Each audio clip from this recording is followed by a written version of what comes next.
What's up, YouTube, and welcome to Travel Adventures with Eric B. I'm Eric B. So, are you an American or Canadian planning your very first trip to Europe? Well, in this video, I'm going to tell you about some things that are going to shock you. But once you hear these things, you won't be shocked anymore. So just follow along and let's get this adventure started. Welcome to Travel Adventures with Eric B. I'm Eric B. If you're new here, I offer travel advice. I am a solo traveler and I do vlogs to help you travel better and more efficiently. First culture shock that you will experience as an American or Canadian visiting Europe for the first time is the sizes. And the sizes go in a lot of different categories. First of all, the sizes of the clothing. So in Europe, you have a lot of small, a lot of medium, some large. Very hard to find anything above large sizes in Europe. Also, the portion sizes of the food are smaller. When you order at McDonald's in Europe a large drink or large fries, it won't be nearly as large in the US. When you go to your hotel rooms, the beds are going to be small. A double room is going to be two smaller beds pushed together. The rooms in general are going to be smaller. The roads are going to be smaller. Things in Europe generally are a lot smaller than the USA, and that's one culture shock. When you come from here and you're used to big, wide open space and large clothing. A lot of the culture shocks piggyback off of the first one is how much people walk in Europe. Like, Europe is not a big driving place. Some places in Europe are more driving, but in Europe, people walk a lot. And that's part of the reason why people in Europe tend to be a little more healthier in a lot of cases than the US. We tend to have bigger people. We tend to drive more. We tend to have more conveniences in that way. But in Europe, you will walk a lot. And when you visit Europe, you're going to walk a lot as well because a lot of things are within walking distance. And that goes to my third point, which also piggybacks off of that. Third thing that will shock you when you visit Europe is how great the public transportation is. So if you're in the US, if you live in Boston, New York, Chicago, Atlanta's got pretty good, a few other places pretty good public transportation, but most of the U.S. is not about public transportation. As I talked about driving earlier, it's mostly about driving. In Europe, yeah, there are some places where people drive a lot, but for the most part in Europe, it's all about the public transportation. Public transportation is excellent in Europe, so in any decent sized city, you can get around from place to place really easy, and if you're in a smaller place, chances are you'll be able to catch the train from place to place, but for the most part in Europe, the public transportation is excellent. It's not that way in the U.S., so that's definitely something that may shock you. All right, so the next culture shock that you may experience when you're visiting Europe is the public toilets. So in the U.S., we have restrooms pretty much everywhere. You can just go use them. You don't have to pay. But in Europe, for the most part, and Paris is sort of a little bit of an exception in this because I find public toilets in Paris a good bit, but for free. But in most of Europe, you're going to pay to use the public toilets. And you're going to have to keep those coins in order to pay for them. So lots of times you got to use it. You better have your coins ready. Sometimes it's €1, sometimes it's 50 euro cents. But one of the main reasons that they do the pay for public toilets so often in Europe is because they pay a cleaning lady to clean those toilets and keep those bathrooms clean for the public. So they pay a lady to stay there and clean those toilets and keep them clean for you. So oftentimes you better keep that change because you're going to have to pay for it. And in some parts, they have a porcelain hole where you got to squat, and they have bidets a lot. So just in general, it's a very different experience there when it comes to using the bathroom. Another thing that's different is, you know how in the U.S., we have the toilets in public where we have the high up where you can almost look down and see you from below, like the little cracks in between. They don't have that there. They go almost all the way to the ground, if you know what I'm talking about. Next culture shock you'll experience in your first visit to Europe is going to be the service. Okay, so the service is very different. In the U.S., there's a lot of, can I help you, sir? Kiss your butt type of service, because in the U.S., we're all about tipping. It's a very high tipping culture here. Tips are everything if you work in the service industry. I've worked in the service industry before, but in Europe, it's not as big of a deal. In fact, tipping is something extra in Europe. Most places, they expect a 5 to 10% tip if you do well. Some places, they don't expect a tip at all.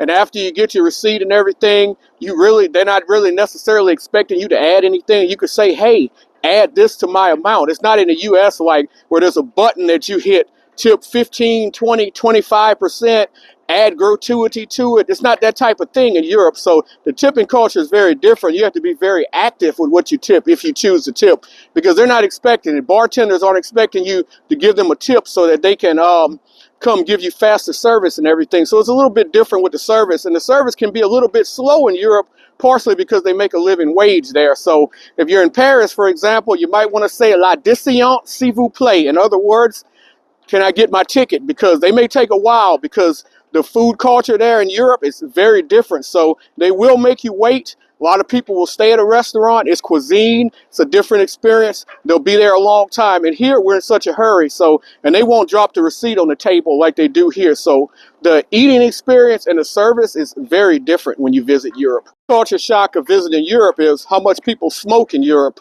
And you still can't do it indoors like the US, but with the cafe culture and all, so many people eat outside and people just light up around you everywhere in Europe. There's so much smoking in Europe compared to the US, where it's become more of a forbidden thing and looked at and frowned upon. But you might be shocked when you see so much smoking when you visit Europe. Next shock also sort of piggybacks off of the smoking. They do a lot of the smoking in cafes outdoors. The cafe culture in Europe is huge. And it's one of those things where with the cafe culture in Europe, it may shock you, because unless you're in New York or one of those type cities where people eat outdoors a lot at restaurants, you're not used to just walking around and just seeing everyone outdoors eating everywhere. The cafe culture in Europe is definitely something you should get involved in. If you're there, enjoy it, take key in it, because it's something different than what you expect in the U.S. and it's something different than what we have in 90% of the U.S. But it may shock you when you see all of the cafe cultures, cafes and outdoor eating everywhere. It's been around a lot longer than the U.S., so another culture shock you may experience is all of the castles, the cobblestone streets, and just the history in general of Europe. Like, we're not used to all of this in the USA. I mean, there's some places, some older places that have these things, but the architecture in general can be a shock to the US, especially when you see the castles, you see the ruins, and you see the old towns in some of these countries. The otherworldliness of it is definitely a lot different than what we're used to in the US. So that's something that may shock you when you see it in person, the cobblestone and all. And we're used to bigger streets and paved roads, and it's sort of a different thing. So going back to what I was saying earlier about things being bigger in the US, a lot of that too is in terms of the streets and everything, because when you go to Europe, a lot of times you'll find that the streets and things like that are smaller, because it's not as much for traffic, because a lot of walking going on in public transportation. So it's cobblestone and smaller streets. You'll see a lot of that in Europe. And so one of the other culture shocks, sort of piggybacking off the hotel thing, just in general, if you're staying in a hotel or Airbnb or anything in Europe, you also need to know most of Europe, not all of Europe, some of the warmer parts and the southern parts of Europe have AC, but many parts of Europe, you don't have AC. So that's definitely going to be a culture shock to you. I remember the first time I come going to a hotel, staying in a hotel in Rome, and it was kind of warm out, and asking why is no AC working or anything like that. They had heaters, but no AC. So the guy came in the room and basically opened the window. That's basically how they go in many parts of Europe. So you got to keep that in mind, that in many parts of Europe, there's no such thing as an AC. That can definitely be a culture shock. I'm going to add in another culture shock to you. If you're like me and you like ice, it's hard to find ice there as well. Ice is not really a thing there. So I would recommend bring ice trays if you're staying in an Airbnb or an apartment or something like that, and put you some water in there and freeze it up, and you'll have ice, because ice is just not really a popular thing in Europe. I hear you can find it in some parts a good bit, but mostly, and I've been to almost 20 countries there, ice is just not really much of a thing in Europe. If you enjoy this type of content, please hit that like button, please hit the subscribe button, and keep coming back for more. I got content coming up from all over the world just for you, so make sure you hit that button and keep coming back for more. If you enjoy it, can't wait to see you back. The culture shock, if you visited Europe for the first time, is there's over 40 countries in Europe, and they speak over 200 languages. That's right, over 200 languages. So there are many countries that speak multiple languages. You also, most of the big cities in the different countries, because English is a de facto language, most of them speak English well, especially the younger people. In general, in Europe, most Europeans speak multiple languages. Some speak 6, 7 different languages the way it works.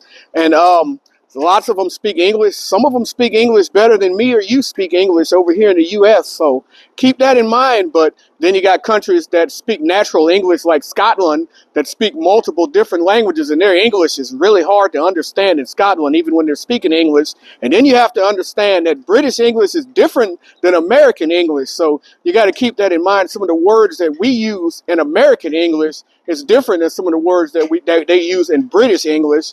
I'll do another video and get into that, but you definitely have to keep that in mind when you go there, and you definitely have to keep in mind people in Europe are very worldly. They know a lot about the U.S., speak a lot of different languages, and in the U.S., we speak English. A few of us may speak Spanish, a few may speak French, but we don't speak all the languages that they speak. We don't learn it in school the way that they learn it. The next culture shock that you may experience when visiting Europe is the currency. So in the U.S., we're used to just having our little one currency. In Europe, there's many different currencies. Lots of countries do use the euro, so it's convenient when you go from country to country and they use the euro. But there are other countries, such as Iceland and such as Sweden, that use different currency. Czech Republic, many countries use different currency. And another thing is, in Europe, the coins actually mean something. So in Europe, lots of times you'll get a $2 coin or a dollar coin, and you don't just throw it away and give it to homeless people like you do in the U.S. when you're giving away a nickel or a quarter or a dime or a penny. There's no such thing as a penny in Europe. So they round up, and coins actually mean something, and all the currency looks different. So you definitely want to do your research, see what the currency of the country you go to looks like, see if someone doesn't jack you and give you currency from another country because you don't know any difference, because that will happen. So you want to check out those kind of things before you go to the country. Get yourself familiar with what the currency look like, things like that before you go there. And you want to do your research in general about the currency. And you also need to do your research about the exchange rate, because they can also get you with the exchange rate, and don't ever, ever, ever take the conversion when it's offered. I learned that from Mark Walters from Walters World. Don't ever take the conversion when they offer you the conversion. Turn it down, because your bank will give you a better conversion. The next culture shock that you may experience when you come to Europe is people and personal space. And personal space is definitely a culture shock you'll experience.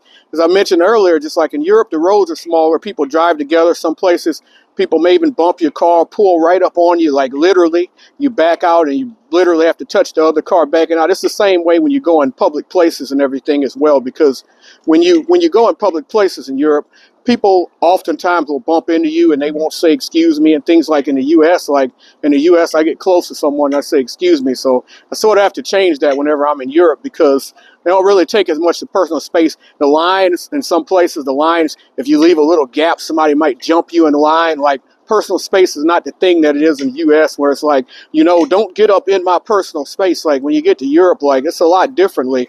People get a lot closer. They don't say excuse me or anything like that in a lot of cases. It's just the way the culture is there. Also, going along with the service in Europe, I mentioned the portion of the food being smaller. You're not going to get free refills like we're used to getting free refills on drinks in the U.S. Also, depending on what country you go to, the timing of your meals could be a complete culture change. Could be a complete culture shock, because if you're in Spain or you're in somewhere like that, Spain or Portugal, they eat later at night in places. Sometimes places serve dinner earlier. The whole culture could be different in terms of food. If you're in Italy, they really take the 3-course meal thing seriously. They bring out the first plate first, the second, and then the third. So a lot of things are different when it comes to cuisine when you're in Europe. It could definitely be a culture shock on your first visit. And that's all, folks. I hope you enjoyed this video. If you did, I ask that you please hit the like, please hit the subscribe button, please hit the bell notification so you can know when I have more videos coming out. And as always, remember, live today, grow today, tomorrow's never guaranteed. Peace and travel. Lots and lots of travel. Thank you so much for watching. If you enjoyed, please hit the like, share, subscribe button. Leave any comments below. I love to interact. And if you would like to help the channel continue to grow, please consider hitting the join button and becoming a member of the Peace Corps. Help us to continue to grow as a travel community.